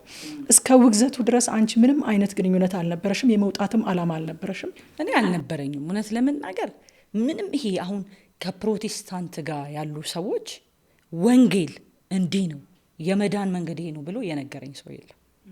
አየሽ፣ ግን ይሄ መጽሐፍ ቅዱስ መንፈስ ቅዱስ ግን በቃ አይኔን ስላበራልኝ ነው ጥያቄም የጀመርኩት እና ውሸት ነው። እኛ ከዚህም በፊት የሚያገለግሉ አገልጋዮች አብረውን የነበሩም ሰዎች ያውቃሉ። ጭራሽ ምንም አይነት ስትራቴጂ ያልነበረን ኦርቶዶክስን ቤተክርስቲያን በሌላ ነገር የማናስብ ማለት እነሱ እንደሚሉት በቃ ህዝቡን አውጥቶ ጴንጤ ለማድረግ የተለያየ ፈጽሞ እንደዛ አይነት ነገር ሐሳቤ ያልነበረን በጣም በቀንነትና በፍቅር ኦርቶዶክስ ቤተክርስቲያንን የምናገለግል በጣም ዋጋ የምንከፍል ልጆች ነው የነበረው እና ይሄ ከእውነት የራቀ ነው። የነበሩ ሰዎችም ደግሞ ያውቃሉ። ምንም አይነት ስትራቴጂ የለም። የምንገናኘውን ጴንጤም ሰው የለም። ግን መጽሐፍ ቅዱስ ይሄው በመንፈስ ቅዱስ አማካኝነት እውነቱን ለኔ አብርቷል። እና እኔ እንደዛ አይነት ሙቭመንት እኛ ግሩፕ ውስጥ እንዲህ አድርገን እንደዚህ የሚባል ነገር ሰምቼም አይቼም አላውቅም። እንደውም አንዳንድ ሰዎች በቃ ገንዘብ ሁሉ ተሰጥቷቸው እየተደጎሙ ምናምን የሚል ሀሳብ አለ። እሱ ሁሉ ውሸት ነው። ፈጽሞ እንደዚህ አይነት ነገር አልነበረ። በተወገዝሽበት ሰዓት እንደው ምን ይመስል ነበረ? ምን አይነት ስሜት ውስጥ ነበርሽ? መልስ ሰጥተሽ ነበረ ወይንስ እንዴት ነበረ? ያው እንዳልኩሽ ኦፊሻሊ ያላወገዙኝም እንጂ ከቤተ ክርስቲያን አግደውኝ ነበር። መጀመሪያ በቃ የማገለግልባቸውን ቦታዎች እያጠበቡ የሆነ ቦታ ስገኝ የሆነ በቃ ጦርነት እየተነሳ ለምን ጸብ ይነሳል። ከዛ የማገለግልባቸውን እየጠበቡ መተው ነበር። ስለዚህ እኔ ምን አደረኩኝ? በቃ አልቋል ማለት ነው ያልኩት። እግዚአብሔር የሚፈልገኝ የአገልግሎት ጊዜና ዘመኔ እዚህ ድረስ ነበር ማለት ነው አልኩኝና ወደ ስራ ነው የገባሁት። አሜሪካን ሀገር ሲልቨር ስፕሪንግ አካባቢ ነበር የምኖረው። ኡበሬን እሰራለሁ ማለት ነው። ኡበር እሰራለሁ፣ ቤት ገባለሁ። ለምን ወደ ፕሮቴስታንት አልሄድኩም? ጋፕ በጣም ነበር በዛ መሃል። እኔ ግን በቃ አልቋል፣ በኦርቶዶክስ ቤተክርስቲያን ያለኝ አገልግሎት እግዚአብሔር እዚህ ድረስ ነበር የፈለገኝ ማለት ነው ብዬ ስራዬን እየሰራው እንደማንኛውም ሰው ለመኖር የኡበር ስራ ውስጥ ገባው ማለት ነው። እና ኡበር እየሰራው ነው አንድ ወዳጄ ከዳላስ ቴክሳስ ደውሎ እንኳን ደስ ያለሽ አለኝ ማለት ነው። እኔ ደግሞ ምን ተፈጥሮ ነው ብዬ ምንድነው አልኩት። ለሊት ስለሆነ ምነዳው ቀን እተኛለሁ ስለው ተወገሽ እኮ አለኝ። ኤኒዌይስ ኦሬዲ መጀመሪያ ተዘጋግቷል አልሄድም። ስለዚህ ምን አልኩ? አይ በቃ ገላገሉ አልኩኝ። ኢሳት ዘግቦታል። አታችን ማድረግ ከተቻለ ከዚህ ጋር እናደርገዋለን። ኢሳትም ዘግቦት ነበር። የወጣው ወረቀት ነበረ። በወቅቱ ሲያወግዙ አልጠየቁኝ። ጥፋቴ ምንድነው? ችግሬ ምንድነው? ምናምን የሚለውን ነገር ምንም አልሰማሁም። የሰማሁት ግን መወገዜን ብቻ ነው። ጠርቶም ይሄና ይሄ ስተት አለ ይሄ አለ ብሎ በመጽሐፍ ቅዱስ ሙግት ውስጥ የተቀመጠ የለም፣ ያስረዳኝም የለም ማለት። ስለዚህ ጭፍን በሆነ መንገድ ተሰብስቦ ሲኖዶሱ አውግዞኛል ማለት ነው። ያው ለኔ ግን ወደ እውነቴ ወደ ኢየሱስ ስለሆነ ያስጠጉኝ ምንም ጉዳት አላደረሱብኝም። ከዛ በኋላ ወደ ኢትዮጵያ ተመልሰሽ መተሽ ነው ከተሐድሶ ህብረት ጋር የተወሰነ ጊዜ የምታገለግይባቸውን አጋጣሚዎች አይቻለሁኝ። እኔ መጥቼ ተገልግያለሁኝ። እንዴት ነበረ ወደ ተሐድሶ የገባሽው? ከዛ አሜሪካን ሀገር እያለሁ ነው እንግዲህ በጣም ሁሉም ነገር ፌል በሚባል ሁኔታ ውስጥ እየገባሁ ያው አገልጋይ ነበርኩ። ስለዚህ ከአገልግሎት ነው ሁሉም ነገር የነበረው። ቢዝነስም ነበረኝ። ባጭሩ እግዚአብሔር ይረዳኛል፣ ወደፊት ዲቴል አወራዋለሁ። የነበረኝ ነገር ይገርምሻል። ኢየሱስን ማመን ስጀምር የነበረኝ ሁሉ አመድ ሆነ ማለት ነው። እና ኢየሱስን መውደዴን አውቃለሁ። ነገሮች ግን እንደዚህ ለምን እንደሚሆኑ አልገባኝም። ስለዚህ ይሄ ከኡበር ከመስራቴ በፊት ነው። በጣም ችግር ውስጥ ወደኩኝ፣ ረሃብ ውስጥ ወደኩኝ። በቃ የሚሄድበት ቦታ የለም። እና የተወሰኑ በፊት የሚያቆኝ ኦርቶዶክስ ቤት የነበሩ ልጆች በጣም መቸገሬን ሰምተው ብር እስከሚያዋጡልኝ ድረስ የነበረኝ ነገር ሁሉ አመድ ሆነ ማለት ነው። እና ውስጤ ጥያቄዎች ተፈጠሩ። ለምንድን ነው እንደዚህ የሚሆነው? ምንድን ነው ያደረኩት? ያኔ በጣም ጠንካራ አልነበርኩ። የተወሰነ ነገር ገብቶኛል፣ ተረድቻለሁ። የሚሆነው ነገር ግን የሚሆነው ለምን እንደሆነ አልገባኝም። እና አንደኛ በሄድኩበት ቦታ ሁሉ በቃ የጥላቻ አይነት በየአይነቱ ልበልሽ። ልብስ መግዛት አልችልም፣ ሾፕ መሄድ አልችልም፣ ካፌ መዝናናት አልችልም። የቁም እስረኛ ሆንኩኝ ማለት ነው።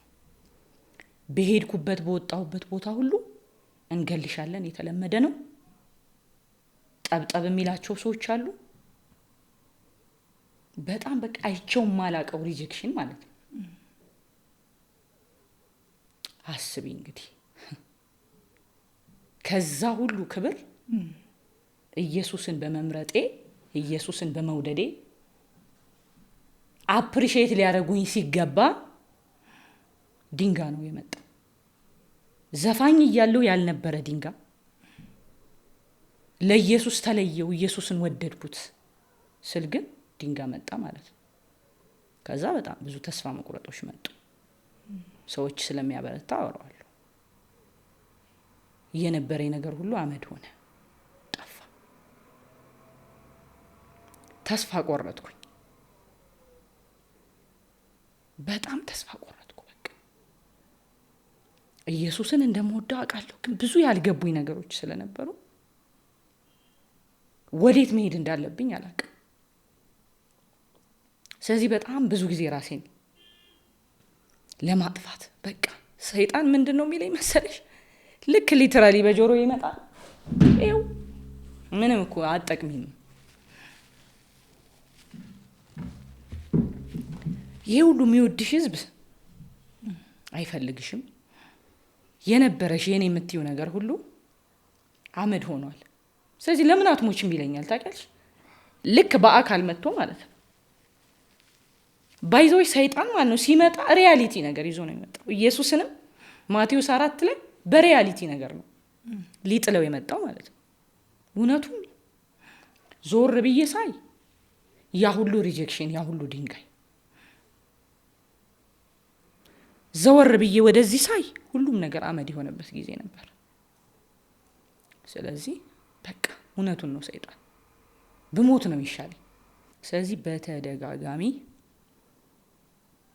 ራሴን ለማጥፋት ብዙ ሞክር ነበር። ለምሳሌ አሜሪካን ሀገር ስነዳ በጣም በቃ ግልጽ የሆነ ድምፅ ሃይዌይ ላይ ማለት ነው 70 ነው እንግዲህ አስቢ፣ ሃይዌይ ላይ የምትነጁ ዝም ብሎም አይደለም፣ እንደኛ ሀገር ስፒድ አይደለም። አሁን ውጪ በቃ ይለኛል። ታውቂያለሽ? በጣም እታገላለሁ፣ እጮሃለሁ፣ ጌታ ኢየሱስ ጌታ ኢየሱስ እርዳኝ እላለሁ። በቃ ምን እንደማደርግ አላውቅም። እንግዲህ ይሄ ትራንዚሽኑ ላይ ነው አስቢ። ከዛም ወጥቼ ተወግዤ ብቻዬን ነው ያለሁት። እዚህ ያለው አካባቢም ገና ጆይን ስላላረኩ አያውቀኝ፣ ብቻዬን እና ጮሃለሁ፣ ኢየሱስ አድነኝ። በጣም በቃ የሆነ ጨለማ መጥቶ ይከበኛል። ራሴን በቃ ጠላሁ። አንድ ጊዜም ደግሞ እንደዚሁ ቤት ሆኜ በቃ መስታወቱን ነቅለሽ ኤላሽ ላይ ምንም አጠቅሚም ነው በቃ የሚለኝ ሰይጣን። ሁልጊዜ ራሴን እንደማልጠቅም እንደማረባ አስባለሁ። በዚህ ደግሞ የሚታይ እጅ አለ እንዳልኩሽ፣ ምድረ በዳ ላይ ብቻዬን ነኝ። ወዴት መሄድ እንዳለብኝ አላውቅም፣ ምን ማድረግ እንዳለብኝ አላውቅም። እማውቀው አንድ ነገር ብቻ ነው፣ እሱም ኢየሱስን ነው። በቃ ጠራዋለሁ፣ አባ እባክህ እርዳኝ። ምን ማድረግ እንዳለብኝ፣ ወዴት መሄድ እንዳለብኝ አላውቅም። የሪጀክሽን ማት እውነቴን ነው የምልሽ። እና ኢየሱስ ለካ በኋላ ኢየሱስ ከኔ ጋር ያዛምደዋል ማለት ነው ይሄንን ሪጀክሽን። እንደዚህ ነው እኮ ሪጀክት ያደረግሽኝ፣ ሰው ሁሉ እኔን እንደዚህ ነው ሪጀክት ያደረገኝ ይለኛል። ወይኔ እንደዚህ ነው ሪጀክት አድርጌ የኖርኩት፣ አልሰማ ብዬ፣ አላዳምጥ ብዬ፣ አልረዳ ብዬ። ወይኔ ኢየሱስ ያማል እኮ ሪጀክሽን ያማል። እሱ ላይ የነበረውን ሪጀክሽን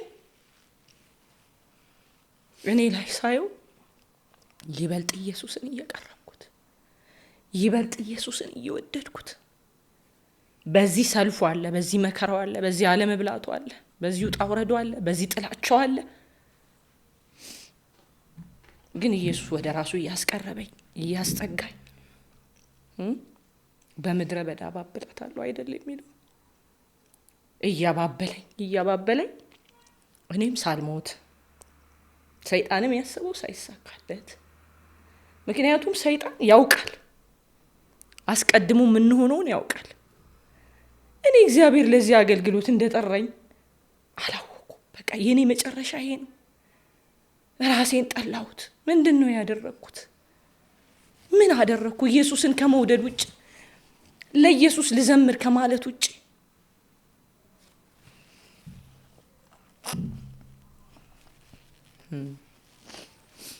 ባገኙኝ ቦታና ባገኙኝ ቦታ ሁሉን ማለት አልችልም፣ ሁሉም ኦርቶዶክስ ቤተክርስቲያንን ስለማይወክል ግን ለመግደል በቃ ይቺን እንደው ደፍቶ እንትን የሚል ጠፋ እና ሞዬ ነው በቃ ሁሉን ነገር ያደርጋል ወጥቶ ባለቤቴ መኳንንት አንድም ነገር ውስጥ አልገባም።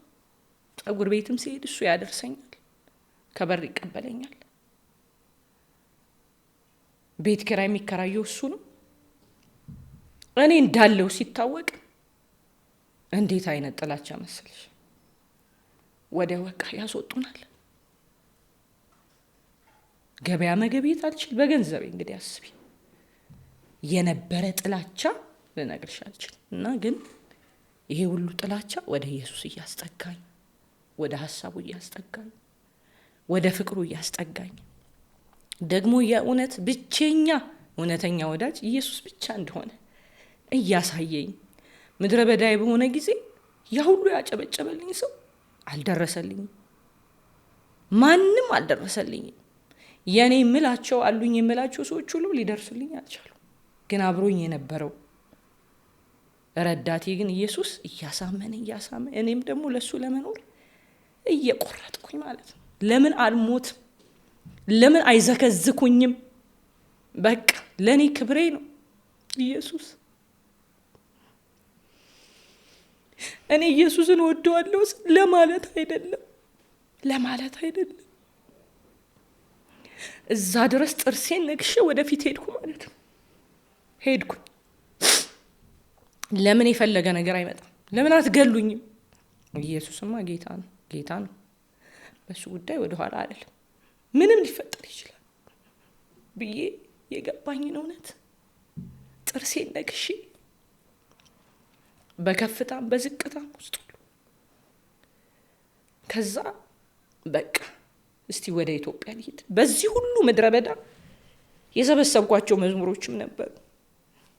እስቲ ወደ ኢትዮጵያ ልሂድና በቃ እስቲ እዛ ደግሞ መዝሙር ልስራ፣ አየር ልቀይር ብዬ ነው እንግዲህ ወደ ፍኖተ አበው አገልግሎት ውስጥ የመጣሁት ማለት ነው። እነሱ ጋር ከመጣሁኝ በኋላ በጣም ያው መቸገሬን፣ ችግር ውስጥ እንደሆንኩኝ፣ በጣም ሰርቫይቭ ማድረግ እንዳቃተኝ ብዙ ነገር የነበረኝ ሰው እንኳንም አመድ ሆነ፣ እንኳንም ኢየሱስ ተረፈልኝ። ምንም አይቆጨኝም። ምክንያቱም ዋና ኢየሱስ ስለሆነ ማለት ነው። ለኔ ክብር፣ ለኔ ገንዘብ ዋናዎች አይደሉም። ዋና ኢየሱስ ነው። ጳውሎስ ብሏል። ለገባው እውነት ሁሉንም እንደ ጉድፍ እንደቆጠረ ለገባኝ ኢየሱስ ሁሉንም ነገር እንደ ጉድፍ ቆጥሬ ጥየው ስለነበር እዚህ ስመጣ መሄድበት እንኳን ቦታ አልነበረኝ። ሁሉም ነገር በአንድ ቀን ነው የሆነው። ሁሉም በአንድ ጊዜ ነው የሆነው። እንዴት እንደሆነ እንኳን ሳይገባኝ ማለት ነው። ከዛ በኋላ የተሃድሶ ሙቭመንት ውስጥ እዛ እንቅጠርሽ፣ አንቺም ሰርቫይቭ ታደርጊያለሽ፣ ያግዝሻል ብለው እዛ መሄድ ጀመርኩኝ። በዛ አገልግሎት ነው እንግዲህ ተሰብስበው ፍኖተ አበው እንደገና ቃለዋዲ በነበረው አገልግሎት ውስጥ ገባው።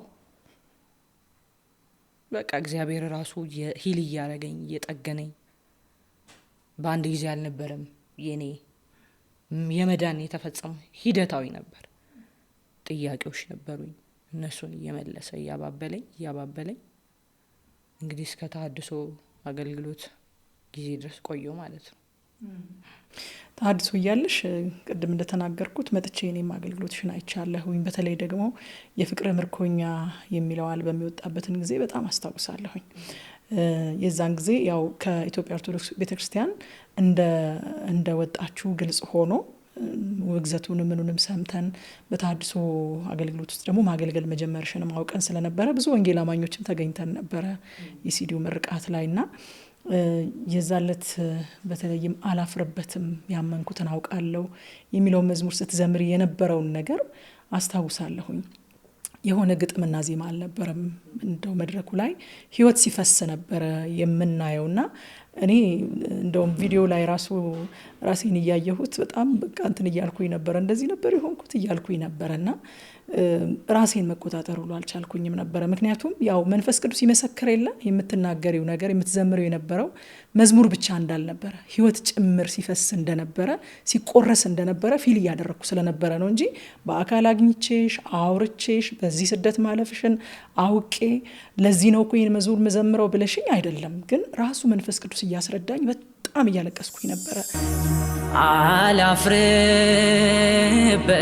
አላፍርበትም ለታመነው ታምኛለሁ፣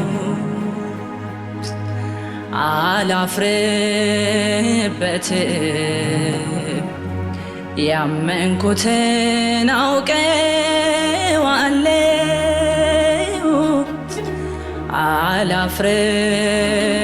አላፍርበትም ለታመነው ታምኛለሁ። በእምነትም የሚያሰኘኝ ከእልፍኝ ስደት ያስመረጠኝ ውለታው ነው ብድራቱ፣ መዳፉ ነው ትራቱ። መነቀፊ ብልጥግና መከራዬም ድል ነውና በሸንጎ ፊት ቃል አንድ ነው። የተቤዠኝ ኢየሱስ ነው። አላፍርበትም ያመንኩትን አውቀዋለሁ፣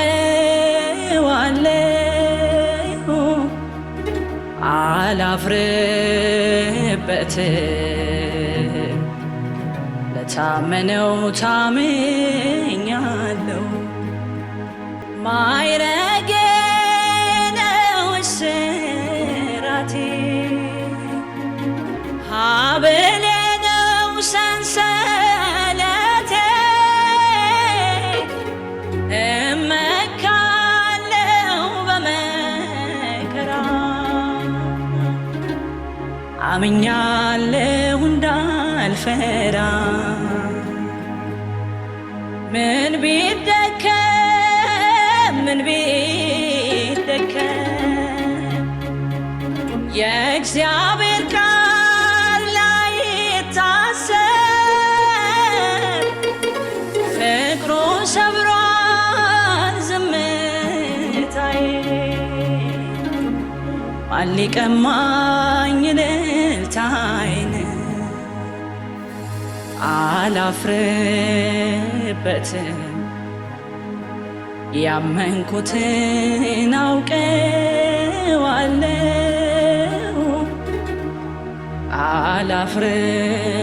አላፍርበትም ለታመነው ታምኛለሁ።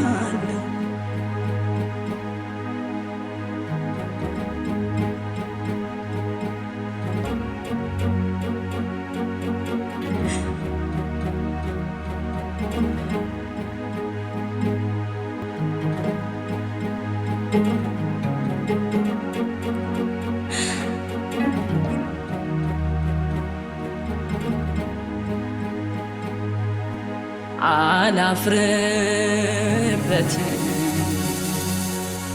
ያመንኩትን አውቀዋለሁ፣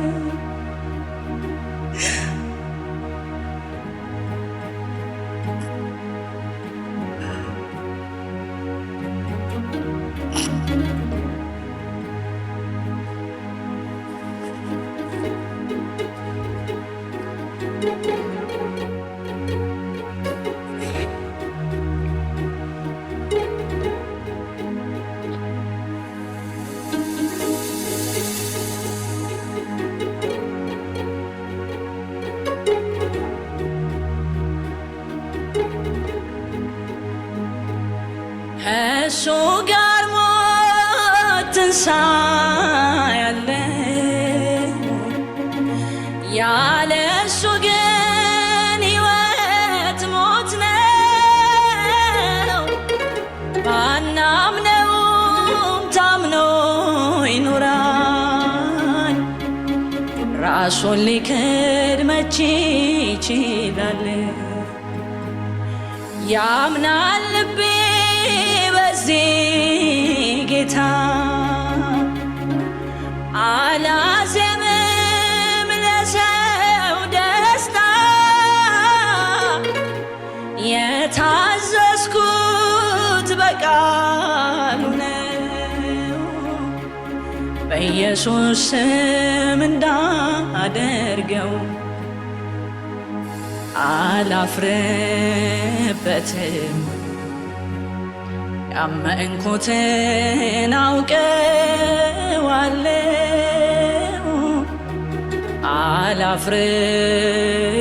አላፍርበትም። ለታመነው ታምኛለሁ። ያንን የፍቅር ምርኮኛን ያወጣሽበት ጊዜ ላይ የነበረውን ነገር ንገሪኝ እስኪ። ምን ይመስል ነበረ ተግዳሮቱ? እግዚአብሔር እንዴት አሳልፈሽ ያንን ጊዜ? አዎ በጣም ምድረ በዳው በጣም ልነግርሽ አልችልም። ደግሞ ያከፋው እንዳልኩሽ ነው፣ መሀል ላይ ነው የምትሆኝ። የሆነ እንኳን አካል ብለሽ የምትጠጊበት ቦታ የለሽ። በቃ የገባሽ እውነት አለ፣ እውነት ኢየሱስ እንደሆነ ትረጃለሽ። ግን ከዛስ እውነቱ ምንድን ነው? ቀጥሎ ያለውስ ወዴት ነው መሄድ ያለብሽ የሚለውን ነገር አታቂ እና በጣም በቃ ተግዳሮት የነበረበት ጊዜ ነበር። አንደኛ መዝሙር እንኳን ሰርቼ መዝሙሩን ለማስመረቅ መብት የለኝ። በጣም እናፈነዳለን። በቃ እዚህ የተከራየሁትን የኮከብ አዳራሽ ራሱ ለሰውየው ገብቶ ማለት ነው እናፈነደዋለን። እሷ እዚህ መዝሙር ካስመረቀች ቦምብ ነው የምንጥለው ብለው ሰውየው ጠሩኝ። ይገርምሻል። ምንድነሽ አንቺ አሉኝ። እኔ ዘማሪ ነኝ አልኳቸው። እሳቸው ደግሞ ኦርቶዶክስ። ታዲያ ከውጭ ሀገር ድረስ እየተደወለ ከዚህ ሀገር እየተደወለ ምንድነው እናፈነዳለን የሚሉት? ታዲያ ዘማሪ ኮንሽ እንዴት አሉኝ ማለት ነው። ተመልከች እንግዲህ። እና መዝሙሩ ራሱ የዛን ጊዜ የነበረው መዝሙር በከባድ ሁኔታ ነው የተመረቀው። እና እኔን ምን አሉኝ? ፈርም ያሉኝ ሰውየው። እኔ እኮ ቤሳቢስት የለኝ፣ ሰዎች በሰጡኝ ነገር ነው ያንን ፕሮግራም ራሱ ያረኩት። የሆነ አንድ ነገር ቢፈነዳ እከፍላለሁ ብለሽ ፈርም ያሉኝ። ልበ ሙሉነቴስ ፍርም። እኔ ለምን ያመንኩት ኢየሱስን ነው። ስለዚህ ያ ኢየሱስ ድንቅ እንደሚያደርግ አውቃለሁ። ፈርሜ መታወቂያዬን አስይዤ ወጣሁ ማለት ነው። እና የነበረው ተግዳሮት አንዳንድ ጊዜ አንቺ በገባሽ እውነት እኮ መኖር እኮ ትችላለሽ አይደል እንዴ? መብትሽ እኮ ነው። ግን እንደ ባንዳ ሀገሩን እንደከዳ የእውነት ነው የምልሽ ነበረ የነበረው ነገር። እና በስማም እንደውም አንዴ እዚህ ፍኖተ አበው እያገለገለ አንድ በፊት የምናውቀው ወዳጃችን ሽጉጥ ይዞ መጣ። እሷ ናት የምትሰበስባቸው። እገላታለሁ ባይዘው እግዚአብሔር በጣም ከብዙ ሞት ነው የታደገኝ። እገላታለሁ ብሎ እንደ አጋጣሚ ደግሞ ይዛል ነበርኩ። የሆነ ልጅ መጥቶ ፖሊስ መጥቶ ነው እንግዲህ መዝሙሩን ሰርቼ ራሱ ሰዎች እንዲሰሙት ለማድረግ በየት በኩል በጣም ከባድ ውጥረት ነው የነበረው፣ የአዲስ አበባው ማለት ነው። ከዛ ዋሳል ማድረግ ደግሞ ስንፈልግ ጭራሽ እሷ የሆነ የፖለቲካ እንትን አንቀሳቃሽ ናት ብለው በወቅቱ የነበሩት አቡነ ገብርኤል የሚባሉ ሊቀ ጳጳስ እንደገና ወገዙኝ። ወረቀት ኦሬዲ እኮ ተወግዣለሁ። ኦሬዲ ወጥቼ እኔ የራሴን የገባኝን ነገር ነው እየሰራ ያለው። በስንት ምን ሰቅለው እንትን እየተቀደደ በስንት መከራ ፒና ሆቴል ተደረገ ማለት ነው። እና ከወጣሁም በኋላ በጣም ብዙ ተግዳሮት ነበረ። ማሳደዶች ነበሩ። እዚህ ሳፋየር አንድ ጊዜ ከባለቤቴና ከቅዱሳን ጋር ሆነን ራሱ ሊደባደቡ መጡ ማለት ነው። ሊደባደቡ መጥተው ጋርዶች መጥተው ነው በቃ። እና ሲያዩኝ እኔን መግደል እኔን መደብደብ ነው በቃ። መንፈሱ እንደዛ ነው የሚፈልገውና በገዛ በመኖርበት ሀገር የተደብቄ ያንን ሁሉ መከራ ያሳለፍኩት እና ኢየሱስ ግን ከዚህ ሁሉ በላይ ነው። ዞሮ አሁን እኔ መከራዬን ለማውራት ሳይሆን ሰዎች ኢየሱስ ገብቷቸው ከመጡ ያወጣቸው የበራላቸው ኢየሱስ ከሆነ ወዴትም መሄድ አያስፈልግም። ኢየሱስ ያሻግራል፣ ይችላል። ደግሞ ባለፍኩባቸው ውጣ ውረዶች ውስጥ በደንብ እንዳውቅ እንዳጣጥም ቦታዬን እንዳውቅ ልኬን እንዳውቅ ማንን እየተከተልኩኝ እንደሆነ እንዳውቅ ጥርት አድርጎ ነው ያመጣኝ። እኔ ኢየሱስን እንጂ የሆነን ፐርሰን አይደለም። ስለዚህ በዚሁ አጋጣሚ ወደ ኢየሱስ የሚመጡ ሰዎች ኢየሱስ ታይቷቸው ኢየሱስ ገብቷቸው የሚመጡ ሰዎች ምክር አለኝ። ያያችሁትን ኢየሱስ ያዙት ነው የምለው። ከሰዎች ድካም አይጠፋም፣ ከሰዎች ስተት አይጠፋም። ዛሬ ያየሁትን ኢየሱስ የሆነ ፐርሰን እንደዚህ ያረገ ብዬ ልለቀው አልችልም። መጽሐፍም ሲናገር የእምነታችሁ ጀማሪና ፈጻሚ አይደለም ሊቀ ካህናት የሆነውን ኢየሱስን እያያችሁ ሩጫውን እንድንሮጥ ነው። ቲጂን እንዳይ አይደለም፣ የሆነ ፓስተር እንዳይ አይደለም፣ የሆኑ አገልጋዮችን እንዳይ አይደለም። ስለዚህ በመጣሁበት መንገድ ሁሉ ውጣ ውረድ ስለሌለ ሳይሆን ያየሁት ኢየሱስን ስለሆነ ኢየሱስ ላይ ነው ስታክ ያደረኩት። ሲከፋኝም ሲደላኝም ስሰደብም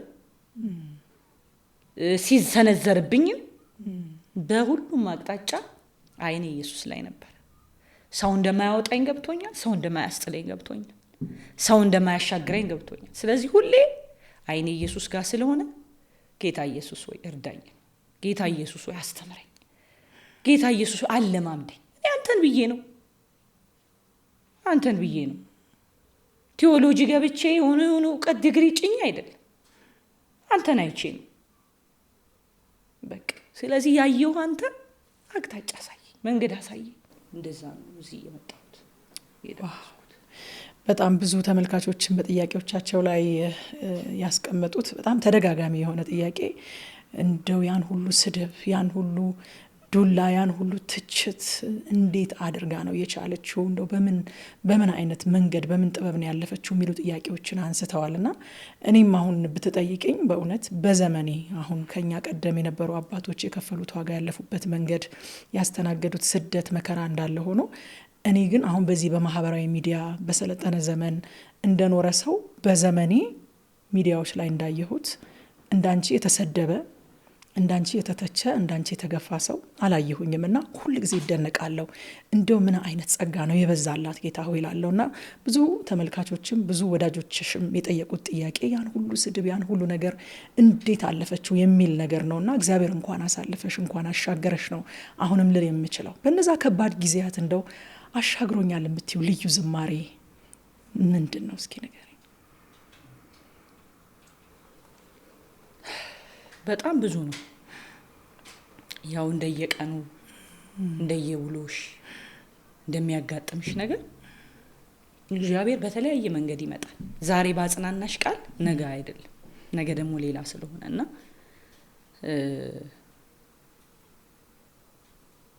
ግን አንድ መዝሙር አለኝ። ያው መዝሙሮችን ማበላለጥ ባልችልም ግን ደግሞ በቃ ምበረታበት ምጠነክርበት መሄድበት ባይዘው እኔ በመጣሁባቸው መንገዶች ሁሉ ያመጣኝ የኢየሱስ ፍቅር መቼ ነው እንዴት ነው ብትይኝ አላውቅም፣ ግን ተጠምጄ ነው ያየሁት። ልክ አንድ ወንድ በአንዲት ሴት ፍቅር ሲጠመድ ፕላን እንደማያደርገው አይደል፣ ቀጠሮ ይዞ እንዳልሆነ የሚጠመደው የሆነ እቺን ቦዳት ብሎ በቀጠሮና በሐሳቡ እንደማይጠመድ ሁሉ ራሴን ሳቀው ግን መንፈስ ቅዱስ የኢየሱስን ፍቅር ውስጥ ይከቶ እና በጣም በብዙ ወንድሞች በብዙ እህቶች መዝሙርም ተጽናንቻለሁ። ግን አሁን እኔን የሚገልጥልኝ ምንድነው ብትይ የፍቅር ምርኮኛ ብል ደስ ይለኛል። የተማረኩ ስለሆንኩ እጄን ምርኮኛ ሲማረክ እጁን ሁሉ ወደ ላይ እንደሚያደርገው በጌታ ነገር እየተማረኩኝ በፍቅሩ እየተያዝኩኝ ከፍቅሩ ውጭ ምንም ሌላ ነገር የማይገባኝ ማልረዳው አይነት ሴት ነውና የፍቅር ምርኮኛ የሚለው መዝሙር ሌሎችም ደግሞ ባለፍኩባቸው መንገዶች የዘመርኳቸው መዝሙሮች አሉ። አሳለፍከኝ እሳቱ ሳይበላኝ ውሃው ሳያሰጥመኝ ብቻ እየዘመርኩ ተሻግሬያለሁ። አሜን። እንኳን ጌታ አሜን አሜን። የፍቅር ምርኮኛ እኔ ሆኛለሁ ደግሜ ደግሜ ወድሃለሁ የፍቅር ምርኮኛ እኔ ሆኛለሁ ደግሜ ደግሜ ወድሃለሁ ወድሃለሁ ወድሃለሁ ወድሃለሁ ወድሃለሁ በበደሌ ሆኜ ሳለሁ ለሰይጣን እየተገዛሁኝ የቁጣ ልጅ ሆኜ ነበረ ያ ሁሉ ታሪክ ሆኖ ቀረ በቀራንዮ ውዴ ተሰቅሎ ጻድቅ አረገኝ ኢየሱስ በኔ ቦታ ሆኖ በቀራንዮ ውዴ ተሰቅሎ ጻድቅ አረገኝ ኢየሱስ በኔ ቦታ ሆኖ የፍቅር ምርኮኛ እኔ ሆኛለሁ ደግሜ ደግሜ ወድሃለሁ የፍቅር ምርኮኛ እኔ ሆኛለሁ ደግሜ ደግሜ ወድሃለሁ ወድሃለሁ ወድሃለሁ ወድሃለሁ ወድሃለሁ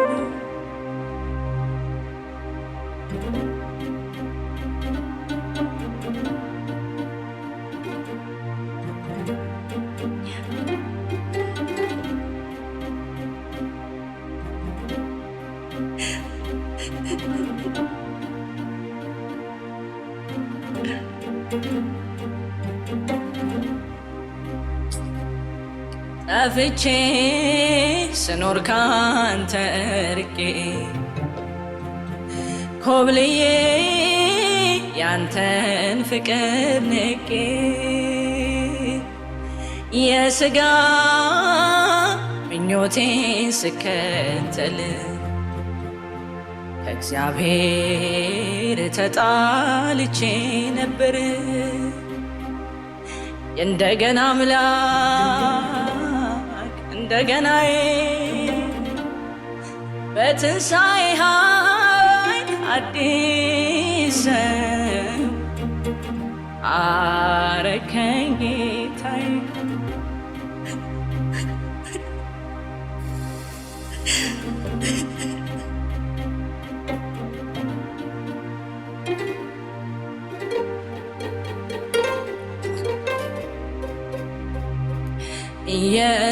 ኢየሱስ ገና ወድሃለሁ በሞት ሞቴን ስለሻርከው ሞቴን ስለሻርከው ኢየሱሴ ገና ፈቅርሃለሁ በአብ ቀኝ ባንተ ውስጥ ስላለው ባንተ ውስጥ ስላለው ኢየሱስ ገና ወድሃለሁ በሞት ሞቴን ስለሻርከው ሞቴን ስለሻርከው ኢየሱሴ ገና ፈቅርሃለሁ በአብ ቀኝ ባንተ ውስጥ ስላለው ባንተ ውስጥ ስላለው እወድሃለሁ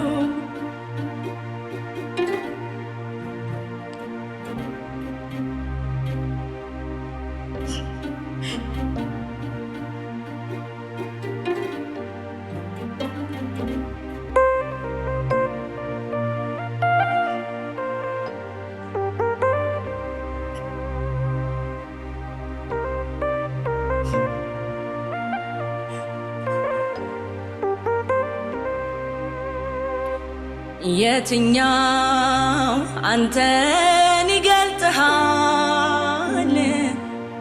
አናውቆ ጌታ እንዲህ ነው ይላል ከአይምሮ ከሊና በላይ ነህ ኢየሱስ እጅግ ትደንቃለህ የትኛው አንተን ይገልጥሃል ማናውቆ ጌታ እንዲህ ነው ይላል ከአይምሮ ከሊና በላይ ነህ ኢየሱስ እጅግ ትደንቃለህ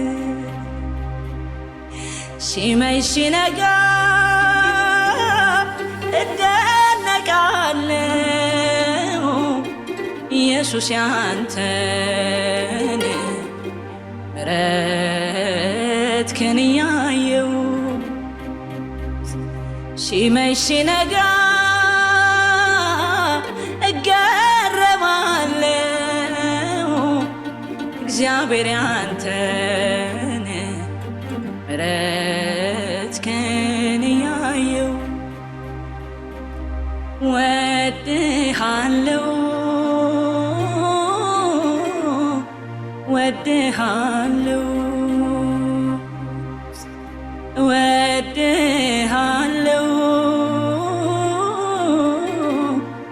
ወድሃለሁ ውድ ተመልካቾቻችን ቆይታችን እዚህ ላይ አላበቃም ካለን ሰዓት አቋያ የዛሬውን ፕሮግራም እዚህ ላይ ለማቋረጥ እንገደዳለን በሚቀጥለው ሳምንት ግን ብዙ ጥያቄዎቻችሁ የተመለሱበት እንዲሁም ደግሞ በጣም የምትወዷቸው ዝማሬዎችም የተዘመሩበትን ሁለተኛውንና የመጨረሻውን ክፍል ይዤላችሁ እመጣለሁ ትዕግስት እጅጉ ነበርኩኝ መልካም ሳምንት